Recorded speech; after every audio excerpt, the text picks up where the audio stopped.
सम्राट अशोक और बौद्ध भिक्षु प्रेरणादायक कहानी। एक बार मगध राज्य के सम्राट एक युद्ध में विजय पताका फहराकर आए, जिसके उपलक्ष्य में मगध राज्य में विशाल विजयोत्सव रखा गया, जिसमें पूरे नगरवासियों को आमंत्रित किया गया था। साथ ही उस विजयोत्सव में बौद्ध भिक्षु का विशेष रूप से आमंत्रित किया गया था।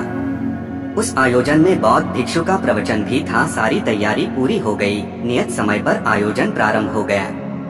सम्राट अशोक भी अपने नियत स्थान पर जाकर बैठ गए और आयोजन प्रारंभ कर दिया गया। कुछ समय बाद भिक्षु का प्रवचन प्रारंभ हुआ। राजन समेत सभी नगरवासी बौद्ध भिक्षु के प्रवचन को बड़ी गंभीरता से सुन रहे थे। सम्राट अशोक और बौद्ध भिक्षु प्रवचन खत्म होने के बाद सम्राट काफी खुश हुए और उन्होंने भिक्षु को भोजन के लिए आमंत्रित किया। राजन के मन में सवाल उमड़ रहा था कि इन बौद्ध भिक्षु ने प्रवचन तो बहुत अच्छा दिया था, परंतु क्या ये खुद भी उस पर अमल करते हैं, अपने जीवन में अपना रखा है, या वे इस प्रवचन को सिर्फ दूसरे लोगों को ही सुनाते हैं। इन सब की जांच के लिए उन्होंने भिक्षु को अपने राजमहल में आमंत्रित किया। ठीक समय पर भिक्षु राजमहल में आए। सम्राट उनको सम्मान पूर्वक भोजन कक्ष में ले गए और खुद अपने ही हाथों से लजीज व्यंजन परासे, परंतु बौद्ध भिक्षु ने मिष्ठान के बदले सिर्फ साधारण भोजन ही लिया। इसके पश्चात अशोक महान ने बौद्ध भिक्षु को अपना पूरा राजमहल दिखाया। आखिर में सम्राट अशोक ने बौद्ध भिक्षु को अपना राजमहल में स्थित एक तहखाना दिखाया, जो कि वास्तव में उनका आभूषणों रत्नों का सबसे बड़ा भंडार था। सम्राट अशोक ने कहा, भिक्षु राज, ये अमूल्य रत्न न केवल भारत अपितु पूरे विश्व में अद्वितीय है, बेजोड़ है, यूनिक है।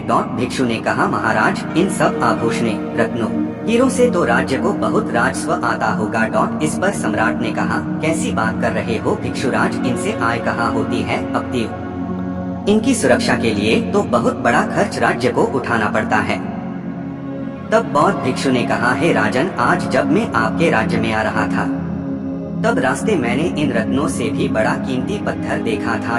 यह सुनकर सम्राट अशोक के माथे पर आश्चर्य प्रकट हो गया और वे सोचने लगे, ऐसा कैसा हो सकता है, मेरे राज्य में इन सब रत्नों से भी कीमती पत्थर। भिक्षु ने सम्राट के मनोभाव को जान लिया और कहा, सम्राट, आप मेरे साथ चलिए, मैं आपको दिखाता हूँ वह कीमती पत्थर, पर इसके लिए आपको मेरे साथ नगर में चलना होगा। अब सम्राट तो उत्सुक थे कि भिक्षु क्या दिखाना चाह रहे, इसलिए वे भिक्षुराज के साथ चलने लगे। भिक्षु उन्हें नगर की बिल्कुल किनारे पर स्थित एक मोहल्ले में ले गए। अब भिक्षु सम्राट अशोक को एक गरीब औरत के घर के अंदर ले गए। उस घर में वह गरीब औरत चक्की से आटा पीस रही थी। पहले वो गरीब औरत थोड़ा सकपकाई और सम्राट के सामने हाथ जोड़कर खड़ी हो गई, उनका स्वागत किया। इसके पश्चात बौद्ध भिक्षु ने महाराज से कहा कि ये जो आटा पीसने की चक्की है ना, इसकी के ये 2 पत्थर अमूल्य पत्थर है। सम्राट अशोक ने कहा, लेकिन ये तो साधारण आटा पीसने की चक्की है।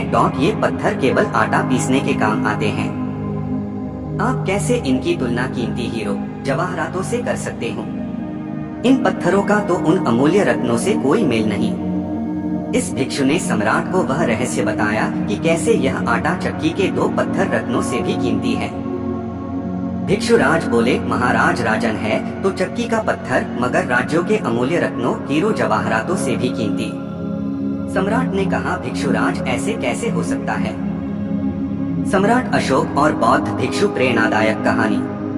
इस पर भिक्षुराज ने कहा कि आपके कीमती खजाने की रक्षा के लिए जो कर्मचारी, मुनि आदि लोग लगाए जाते हैं, उन पर खर्च ही खर्च होता है। जबकि इस पत्थर के लिए नहीं होता। इस पत्थर का प्रयोग करके यह महिला अपने पति एवं बच्चों का भरपेट खाना खिलाती है। सम्राट अशोक पर भिक्षु की इस बात का बहुत गहरा असर हुआ।